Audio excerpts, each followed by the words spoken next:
BP, sugar, thyroid, obesity, hormone సమస్యలని మందులు లేకుండా నేచర్ మంత్ర ఫుడ్ తో రివర్స్ చేసుకోండి. Hello views, welcome to I dream media. తన మానసిక స్థితి సరిగ్గా లేనటువంటి ఒక మహిళ 40 రోజుల పసికందుని బొమ్మ అనుకొని శారదా నదిలో విసిరేయడం తీవ్ర కలకలం రేపింది. గ్రామస్తులంతా కూడా ఒక్కసారిగా దిగ్భ్రాంతికి గురయ్యారు. లీలా అనే మహిళకి 32 సంవత్సరాలు. అదే విధంగా ఆమె యొక్క భర్త శివ, లీలా శివ ఇద్దరు కూడా అన్యోన్యమైన దాంపత్యం. సో పండంటి మగబిడ్డకి 40 రోజుల క్రిందట ఆమె జన్మనిచ్చిన తర్వాత మగబిడ్డను చూసి ఎవరైతే తండ్రి ఉన్నారో శివ రోజు మురిసిపోయాడు. నాకు వారసుడినిచ్చావు, ఇంత అందమైన బిడ్డను నాకు ఇచ్చిందని. కానీ దేవుడు ఒక వెలితి పెడతాడు అంటారు కదా.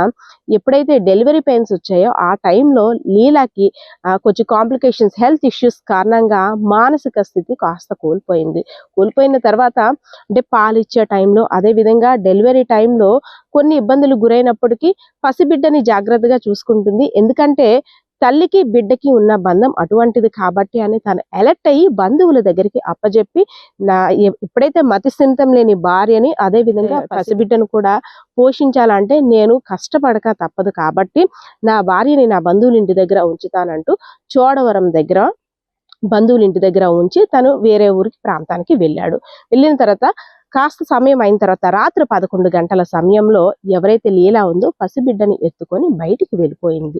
1 గంట తర్వాత ఫోన్ చేసి నేను బిడ్డ శారదా నదిలోని దూకేశాము, నీళ్లు తక్కువగా ఉన్నాయి, నేనైతే పైకి లేచిపోయాను, బిడ్డ ఏమైందో తెలియదు అంటూ ఫోన్ చేసింది. మతిస్థిమితం సరిగ్గా లేని భార్య మాటలు విన్న శివ అసలు ఏం మాట్లాడాలో కూడా అయోమయ పరిస్థితిలోకి వెళ్ళిపోయాడు. రాత్రి సమయంలో ఇలాంటి ఫోన్ కాల్ వచ్చిందేంటి, తను చెప్తుంది నిజమా కాదా అని ఫోన్ చేశాడు తెలిసిన వాళ్ళకి. ఎక్కడైతే మాత్రం లీలా లేదు, బిడ్డను పట్టుకొని వెళ్ళిపోయింది, ఏదైనా హాస్పిటల్ పని మీద వెళ్ళిందేమో లేదంటే ఇంక వేరే పని మీద వెళ్ళిందేమో అనుకున్నాం, కానీ ఇలా చేస్తుందని అనుకోలేదని వెంటనే హుటాహుటిగా పరుగున వచ్చి పోలీసులకి సమాచారం ఇచ్చాడు. గోవాడ షుగర్ ఫ్యాక్టరీ దగ్గర ఉన్న శారదా నదిలో బిడ్డను పారేసినట్టు ఆమె చెప్పింది. నేను బొమ్మ అనుకొని బిడ్డను పారేశాను, నేను వచ్చేసానని.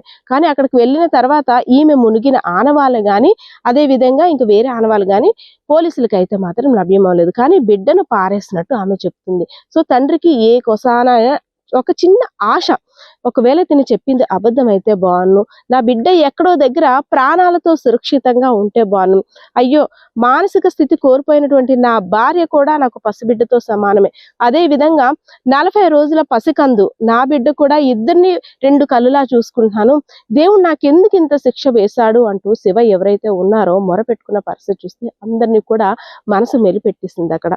సో ఎప్పుడైతే ఈ సంఘటన తెలిసిందో పోలీసులు కూడా అప్రమత్తమై ఎన్డీఆర్ఎఫ్ బృందాలు అన్ని కూడా ఆ శారదా నదిలో గాలించినప్పటికీ కూడా ఎక్కడ బిడ్డ ఆచూకీ మాత్రం దొరకలేదు. సో 2 రోజులుగా బిడ్డ ఆచూకీ కోసం తండ్రి, అదే విధంగా పోలీసులు కూడా శ్రమిస్తున్నప్పటికీ కూడా అసలు బిడ్డ ఆచూకీ లభ్యం అవడం పట్ల తీవ్ర విచారం వ్యక్తం చేస్తున్నారు ఎవరైతే శివ ఉన్నారో, అదే విధంగా శివ యొక్క బంధువులు.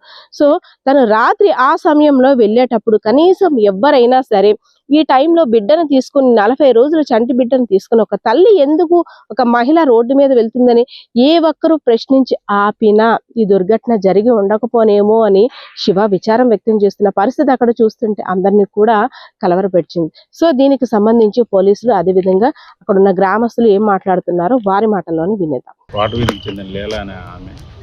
అడ్వకేట్ ఈ మధ్య కాలంలోనే ఆవిడ ఒక బేబీ బాయ్ని కన్న తర్వాత మెంటల్గా కొద్దిగా అప్సెట్ అయ్యి ఈరోజు రాత్రి 12 గంటలప్పుడు సమయంలో ఇంట్లో వాళ్ళ అత్తగారు వాళ్ళ మదరు ఉండే సమయంలో ఆ బాబుని తీసుకొని బయటకు వచ్చి ఈ నదిలో దూకేశామని మాకు ఉదయం ఆవిడ వాళ్ళ భర్తకి చెప్పింది. ఆ భర్త మనకు కంప్లైంట్ ఇస్తే అప్పటి నుండి వచ్చి మేము పైకి సాయంతో ఇవన్నీ సెర్చింగ్ చేస్తున్నాం. ఒకవేళ ఏమైనా తెలిసినట్లయితే మీకు మళ్ళీ తెలియదు. భార్య భర్తలు ఇద్దరు యువ న్యాయవాదులు. ఆవిడ నిన్న 11:30 సమయంలో వాళ్ళ బాబుని తీసుకొని వాళ్ళ అమ్మగారు వాళ్ళ అత్తగారు ఇంటి దగ్గర ఉన్నారు, అయినా కూడా వాళ్ళకి చెప్పకుండా వచ్చేయడం జరిగింది. వాళ్ళ గంట పోయిన తర్వాత తిరిగి చూశారు, ఎక్కడ చుట్టుపక్కల కూడా ఎదగడం జరిగింది. కనిపించకపోవడం వల్ల వాళ్ళ భర్తకు ఫోన్ చేయడం వల్ల వాళ్ళ భర్త వాళ్ళ ఏదైతే ఊరుందో వాళ్ళ ఊరు పోతంపూడి అగ్రహారం వెళ్ళడం జరిగింది. అక్కడి నుంచి ఆ నైట్ సమయంలో కూడా చుట్టుపక్కల వెతికారు, పోలీసులకు కూడా 112 కూడా సమాచారం ఇవ్వడం జరిగింది. ఇచ్చిన తర్వాత అలాగా పోలీసు వారు వాళ్ళు కూడా అందరూ చుట్టుపక్కల గాలించడం జరిగింది. అయినా ఎక్కడ కనిపించలేదు. మార్నింగ్ సమయంలో సుమారు 6-7 సమయంలోని ఆవిడే ఫోన్ చేసి నా కోసం వెతకొద్దు, నేను పలానా గోవాడ దగ్గర బ్రిడ్జి దగ్గర ఉన్నాను, నా దగ్గర ఎవరిని వెతకొద్దు అంటే అప్పుడు వాళ్ళ భర్త రావడం జరిగింది. వాళ్ళ భర్త కూడా మాకు మేము చూడవరంలో మాకు ఫ్రెండ్ అవ్వడం వల్ల మాకు మార్నింగ్ కాల్ చేయడం, నైట్ కూడా చేయడం జరిగింది. నైట్ కూడా పోలీసు వారిని మేము సంప్రదించాం. మళ్ళీ ఇప్పుడు కూడా ఆవిడ కోసం పోలీసు వారు మేము అందరం కలిసి వచ్చిన తర్వాత ఆవిడ ఇక్కడ ఈ బ్రిడ్జి దగ్గర ఏదైతే మన గోవాడ బ్రిడ్జి దగ్గర ఉంది, ఆవిడ అడగడం జరిగింది. అమ్మ ఎందువల్ల చేసేది ఏంటంటే నాకు ఆరోగ్యం బాగోలేదు, ఆరోగ్యం బాగోకపోవడం వల్ల నేను ఈ విధంగా నాకు మతి స్థిమితం లేకపోవడం వల్ల ఈ విధంగా వచ్చి నేను జరిగిందని మాకైతే చెప్పడం జరిగింది. అదే విషయం పోలీసు వారికి కూడా వచ్చింది. పోలీసు వారు విచారణ చేపట్టారు. ఎన్డీఎఫ్ వీళ్ళందరూ కూడా ఇక్కడ ఏదైతే ఉందో ఈ నదిలో గాలింపు చర్యలు చేపట్టారు. పోలీసు వారి దగ్గరుండి వాళ్ళ చేత చేయించడం జరిగింది.